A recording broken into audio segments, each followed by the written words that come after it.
Hey, everybody. Welcome to another episode of He's a Porn Addict, Now What? The podcast. This is based on the best-selling book of myself, Joshua Shea, and my good friend, Tony Overbay. Let's not waste any of your time today. We're going to go right into the next question, which, if you have the book, is the last question of chapter 1. It is, I know he's looked at gay porn and other strange porn. Does that mean he's gay or have a problem? What did you write, Tony? Okay, I can't lie. I'm kind of excited to see what I wrote because on some of the ones we've done in the previous chapter, previous questions, I feel like I've had a pretty good idea. This one, I do not remember what I said. So what I said is no, not necessarily. My first thought goes to the stereotypical setting in a locker room at the gym where there may not be individual shower stalls or people are walking around naked. Are you gay because you took a look? No. The world of porn is so disturbingly vast that people can find themselves on websites that have links and thumbnails to things that he has no immediate interest in seeing, but curiosity takes hold and he finds himself clicking through almost anything. While I don't think it's healthy to look at pornography, I think that curiosity can be expected, especially with an addict. I've had plenty of addicts in my office who have told me that, quote, normal pornography no longer does it for them, so they have to go looking for something else. See the earlier description of the Coolidge effect. I think you can look at it the same way you might look at eating from a buffet in Las Vegas.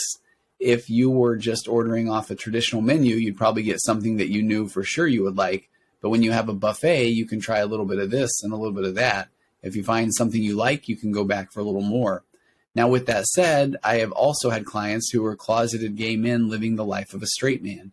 Usually some shame-based activity happened when they were young, or they knew that living an openly gay lifestyle would only ostracize them from friends, family, or from their church.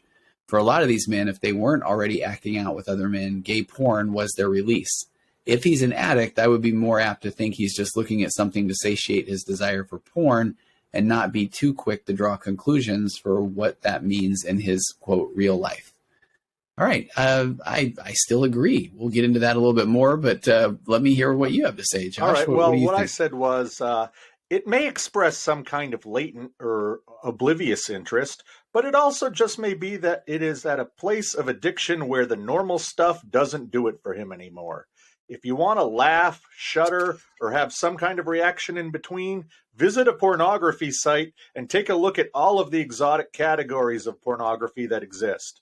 Since it is an addiction, the addict needs to constantly tweak the pleasure sensors in the brain, but with repeated use, the pleasure sensors eventually become numb. Watching a man and a woman have sex becomes watching a man and two women, then maybe 5 people. Once watching people have sex isn't enough, they may move on to things like role-playing, BDSM, and same-sex interactions. He may not be at all interested in pursuing anything he sees on a computer screen in real life. I know that I wasn't.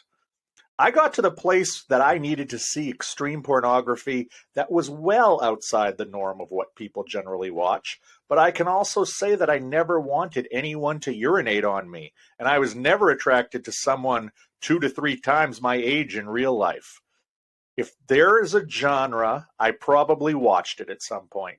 But 98% of it would have scared the hell out of me anywhere but on a computer screen. I tended to prefer genres that were either real-life scenarios or where the actors were good enough to fool me into thinking it was candid. It made the porn real instead of poorly acted films with the same people and horrible music. The idea of someone getting caught doing something they shouldn't raised the stakes and flicked my little pleasure centers. I hadn't yet figured out my issues connecting the danger of the porn to the danger I felt as a child in sexually charged situations. It really didn't matter what was on the screen as long as it wasn't an actor in a fake setup. Ironically, I didn't like danger in my adult sex life. If I wasn't behind a locked door with my wife in a place that nobody could hear us or walk in on us, I couldn't enjoy sex. The idea that my child may wake up on the other side of the house and hear something put a damper on our experience for a long time.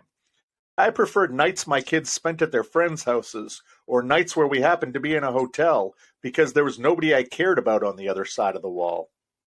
You'd never guess I was so careful about who heard me based on what I looked at on my computer. I presented a completely different picture based on my porn viewing profile. Could he be gay? Sure. There's probably a lot you don't know about his sexual preferences well beyond his favorite gender. Just don't use what he's been looking at as a guide to who he really is. As it was with my case, it could be exactly the opposite. Man, Josh, yours is so good because I like how you're saying that just wasn't you in real life, but almost that escape on the screen. Well, Is that it what was, it felt and like? it was also for me the curiosity factor of, you know what, I'm never going to have sex with an 80-year-old lady, but oh, Yeah, here's my opportunity to see what that looks like. Well, I'm curious. yeah, Here's, and that's yeah. kind of the thing, is that I think it's a lot of curiosity, and for the addicted mind, searching for that thing that's going to get the pleasure centers going. I, at the real peak of my addiction, it didn't really matter what was on the screen as long as it worked. And I knew that your Mhm. typical one man, one woman missionary position was not going to ever get my dopamine, register going. I needed something crazy. And like I said, I don't have dreams of laying in a hotel bathroom and getting urinated on by anybody. But if that's what got my dopamine to me that day, I didn't care. I Yeah. didn't care what the people on screen were doing as long as it delivered the dopamine I needed. Much like with my alcoholism, at the end, I didn't care if it was whiskey or vodka or tequila or what it was. As long as it worked, that was the criteria. So you couldn't base my tastes in alcohol on what I was doing at that point. Much like you can't base my sexuality on what I was watching at that point. I think that's what really needs to be driven home to the person who's listening. Yeah, no, I really appreciate that when you put the alcoholism piece in context. I know there are people that eventually end up drinking things like Yeah. Listerine or Well, NyQuil or things that doesn't Listerine, matter at there's no all, last right? call for Listerine. You can always buy it. Okay, right. But then, and the I think we've talked about in a couple of the previous episodes that the dopamine dump often comes in the novelty or the perusal or the excitement or the anticipation. So yeah, if something is something you've never seen or thought of before, then I think it's natural to get the little dopamine spike going. I will say that from not that this is too big of a stretch, but I have worked with a fair amount of people that have told me continually that they may start to look at a genre and just out of curiosity, and I can think of someone that comes to mind right now, but it said, but I know that isn't really who I am until in essence, over a pretty long period of time, this concept of implicit memory or what the interior landscape of what it feels like to be you is created is if you do something enough, then the brain does start to just say, okay, this is what we do. So this person would have this cognitive dissonance where they're telling me, I don't like this stuff, but I kind of go to it every day now.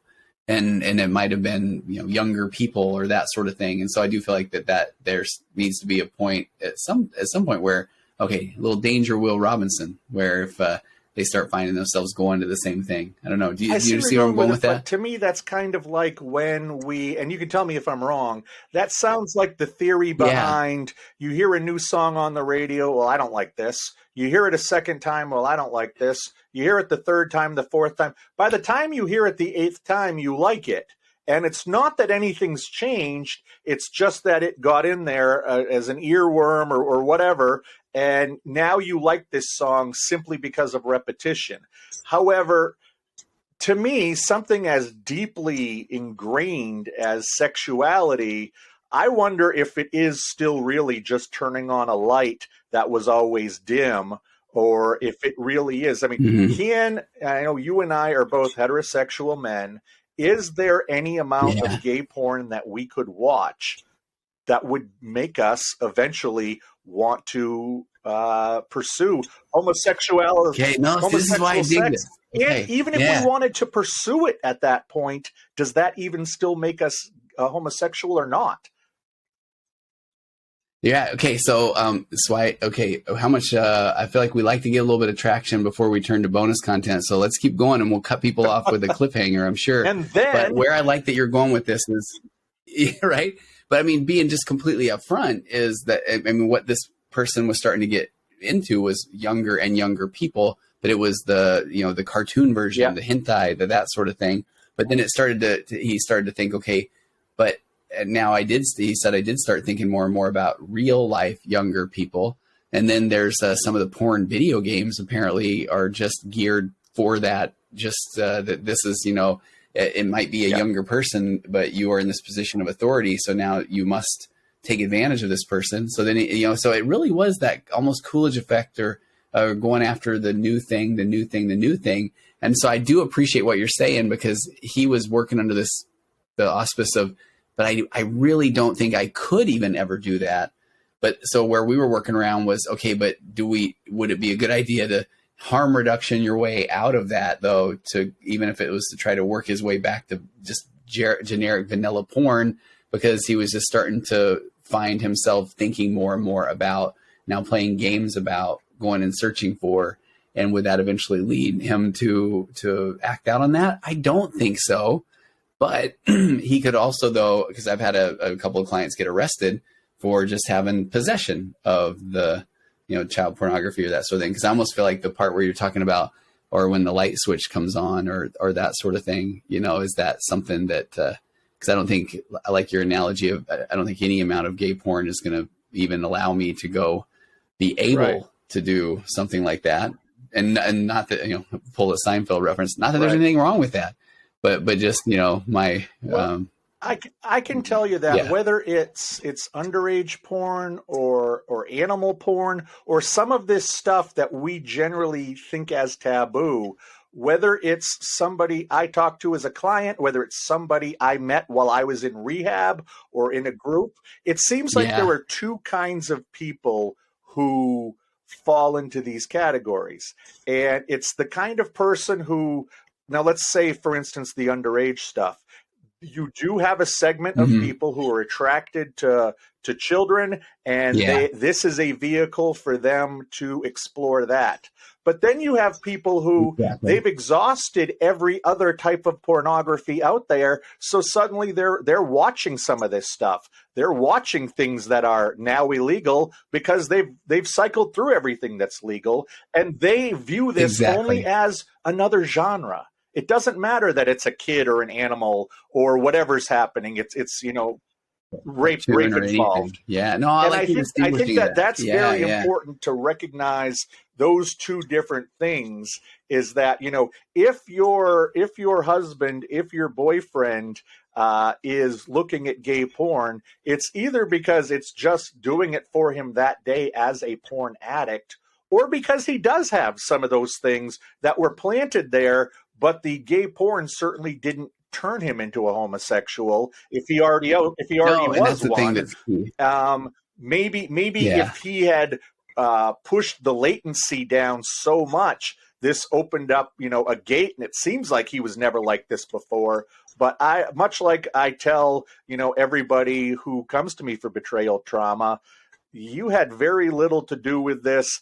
All of the seeds were there. absolutely. I've got to believe that if the gentleman in question that we're talking about in this question is truly a homosexual, he was a homosexual before he ever got into the Oh, absolutely. relationship with you, Yeah, and this is just allowing him the freedom to go explore that. But I doubt it if he's an addict. He's probably just looking for another genre that's going to hit, because whatever it is he looked at yesterday, orgies or certain type of ethnicity or yeah. whatever, that's not working today. So here's another thing for him to look at. Okay, I love it. Okay, here's the teaser then. So there is something that has been brought up. I will not use my narcissistic math and say so many times, but maybe two or three times that has been pretty fascinating. Where I've had the wife then, when I meet one-on-one, say, I should probably bring this up. My husband does look at porn, and I'm not really happy with it. And then it comes where then she says this is the thing that she says that then I know, okay, now I know we're dealing with, is he closeted gay in a marriage with a woman, or is it just like a different genre?